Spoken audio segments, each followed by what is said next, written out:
UP की बात की जाए तो यहां को लेकर भी नई गाइडलाइंस आ गई हैं। खासतौर पर मजदूरों को लेकर मुख्यमंत्रियों में ऐसा लगा कि पिछले दिनों में ठनी हुई थी। घर लाएं उन्हें कि नहीं, सब लॉकडाउन के राजधर्म से बंधे हुए नजर आ रहे थे। इन सब के बीच योगी सरकार ने कोटा से बच्चों को वापस बुला लिया। हरियाणा और एमपी से भी मजदूर बुलाए गए। देखा देखी बाकी सीएम भी ऐसा करने लगे। नीतीश कुमार अड़े रहे। बाद में योगी आदित्यनाथ के फॉर्मूले पर मोदी सरकार ने सबको ऐसा करने की छूट दे दी। यूपी में रह रहे दूसरे राज्य के मजदूर अपने घर जाने को तैयार नहीं है। वैसे लॉकडाउन के बाद देश के सामने दो बड़ी समस्याएं खड़ी हो गई। कोरोना से कैसे बचे और जो लोग देश भर में जगह जगह पर फंसे हुए हैं उनका क्या किया जाए। अचानक सब कुछ बंद हो जाने से लाखों मजदूरों पर मुसीबतों का पहाड़ टूट पड़ा। वे पैदल ही अपने अपने घरों की तरफ चल पड़े। अब हम आपको महीने भर पीछे लिए चलते हैं।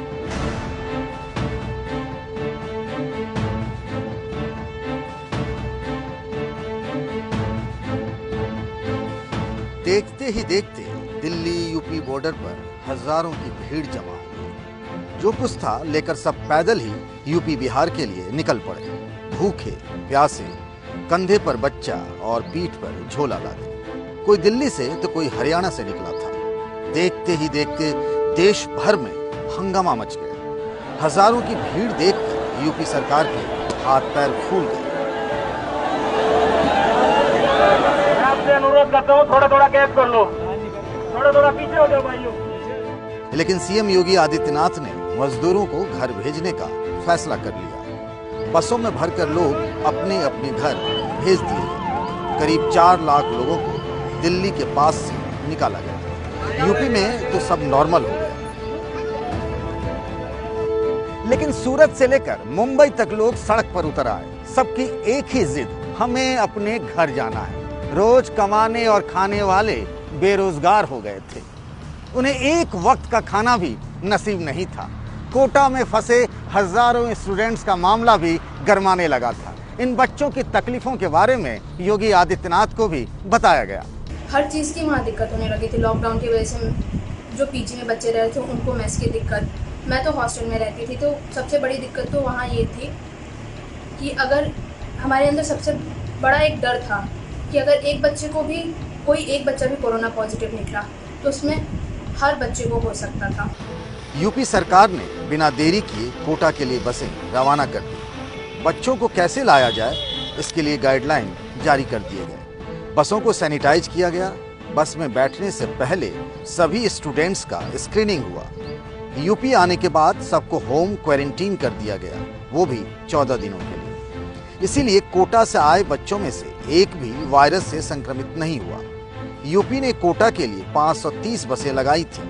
ये बात 17 अप्रैल की है। करीब 12,000 बच्चे अपने घर लौटे। मतलब ये कि औसतन एक बस में 22 स्टूडेंट्स सवार हुए। कोटा में फंसे हुए अपने 12,000 से अधिक छात्रों को, जो विभिन्न प्रकार की प्रतियोगी परीक्षाओं की तैयारी वहां कर रहे थे, उन्हें सुरक्षित उनके घरों तक पहुंचाने का कार्य किया गया। 15,000 से अधिक छात्र हमारे प्रयागराज में विभिन्न परीक्षाओं की तैयारी कर रहे थे, उन्हें भी सुरक्षित उनके घरों तक पहुंचाने का कार्य किया गया। कुछ राज्य सरकारों ने योगी सरकार के इस फैसले का विरोध किया। बच्चों के घर वालों का दबाव बढ़ा।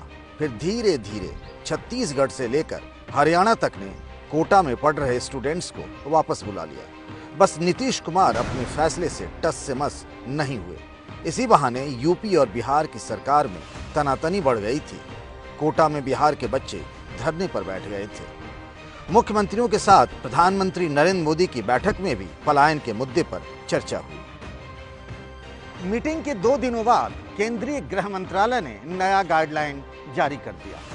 देश भर में फंसे मजदूरों, छात्रों, श्रद्धालुओं और टूरिस्टों की आवाजाही को हरी झंडी दे दी गई। गाइडलाइन का एक एक लाइन वही था जो 12 दिनों पहले योगी आदित्यनाथ की सरकार ने जारी किया था। बसों को लाने ले जाने से लेकर मेडिकल चेकअप तक। मोदी सरकार की तरफ से सभी राज्य सरकारों को नोडल अफसरों की लिस्ट जारी करने को कहा गया, जबकि यूपी सरकार ये काम महीने भर पहले कर चुकी थी। उसने सभी बड़े राज्यों के लिए एक सीनियर आईएएस और एक आईपीएस अफसर तय कर दिया था। इनके नाम, नंबर और ईमेल आईडी भी जारी किए गए थे, जिससे अपने घर जाने के इच्छुक लोग इनसे संपर्क कर सके। आरोप ये भी है कि इनमें से कई नंबर बंद रहते हैं या फिर काम भी नहीं करते। रोज कमाने और खाने वाले मजदूरों का क्या करें, उन्हें उनके घर तक कैसे पहुंचाएं? बड़े बड़े राज्यों के मुख्यमंत्री इस सवाल से जूझ रहे थे। उस दौरान हरियाणा, राजस्थान और मध्य प्रदेश से मजदूर यूपी में अपने घर लौट रहे थे। ये रिपोर्ट तैयार करने तक 70,000 लोग अपने घर पहुंच चुके हैं। अब एमपी और गुजरात से मजदूरों को निकालने की तैयारी है। मध्य प्रदेश में जो कामगार और श्रमिक उत्तर प्रदेश से जुड़े हुए हैं, मध्य प्रदेश के जो यूपी में थे उन्हें आज मध्य प्रदेश पहुंचाने के बाद उत्तर प्रदेश के जो कामगार और श्रमिक हैं उन्हें वहां से लाने, क्वारंटाइन में रखने, उनके खाने पीने की व्यवस्था के साथ ही मेडिकल चेकअप के बाद फिर उन्हें होम क्वारंटाइन में सुरक्षित पहुंचाने की कार्रवाई, खाद्यान्न के साथ उनको उनके घरों तक पहुंचाने की कार्रवाई के साथ हम कार्य कर रहे हैं। दूसरे राज्यों में फंसे लोगों को उनके घर तक पहुंचाना दुधारी तलवार जैसा है। एक भी केस पॉजिटिव निकला तो फिर मामला आउट ऑफ कंट्रोल हो सकता है। ऐसा ही पंजाब में हो भी रहा है। महाराष्ट्र के नांदेड़ से आए हुए लोग दनादन कोरोना के संक्रमित होते जा रहे हैं, लेकिन इस मामले में भी किस्मत ने यूपी सरकार का साथ दिया। बाहर से आए लोगों में से एक भी केस अब तक पॉजिटिव नहीं निकला है।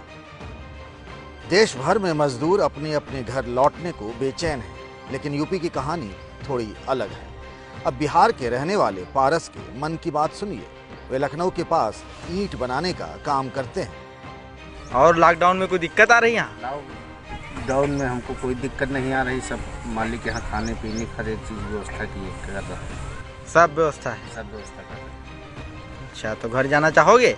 नहीं, घर नहीं जाएंगे। महीना 1.5 महीना का सीजन रह गया है। हाँ, उसके बाद ही जाएंगे। इस समय यूपी में करीब 12,000 ईंट भट्टे हैं। ऐसे एक भट्टे में 50 से लेकर 100 मजदूर तक काम करते हैं। मोटे तौर पर माने तो करीब 9 लाख मजदूर, इनमें से अधिकतर यूपी से बाहर के हैं। इन सब का कहना है कि अपने घर जाकर करेंगे तो क्या, इसलिए फिलहाल तो यूपी ही सही। यूपी के कितने लोग दूसरे राज्यों में कमाने खाने गए हैं, इसके बारे में राज्य सरकार जानकारी जुटा रही है। कहा जाता है कि देश भर में करीब 40 करोड़ दिहाड़ी मजदूर हैं। यूपी के सीएम योगी आदित्यनाथ ने महाराष्ट्र, गुजरात, पंजाब, दिल्ली समेत 11 राज्यों के मुख्यमंत्रियों को चिट्ठी लिखी है और उनसे यूपी वालों का ब्यौरा मांगा है। दूसरे राज्यों से लोग बस से आएं या फिर ट्रेन से, असली चुनौती तब शुरू होगी जब लोग अपने घर लौट जाएंगे। लाखों लोगों की स्क्रीनिंग कैसे होगी, उनका मेडिकल चेकअप कैसे होगा, मजदूरों को रोजगार कैसे मिलेगा। जानकारी मिली है कि ऐसे लोगों का डाटा तैयार हो रहा है। कौन बढ़ई है, कितने लुहार हैं, कौन मजदूर है। फिर ऐसे लोगों को उनके ही घर के आसपास काम धंधा देने पर विचार हो रहा है। कोरोना का खतरा अभी टला नहीं है। तबाह हो चुकी अर्थव्यवस्था में लाखों लोग भूखमरी के शिकार हो सकते हैं। इन्हें बचाने और बसाने के बहाने ही योगी आदित्यनाथ परखे जाएंगे।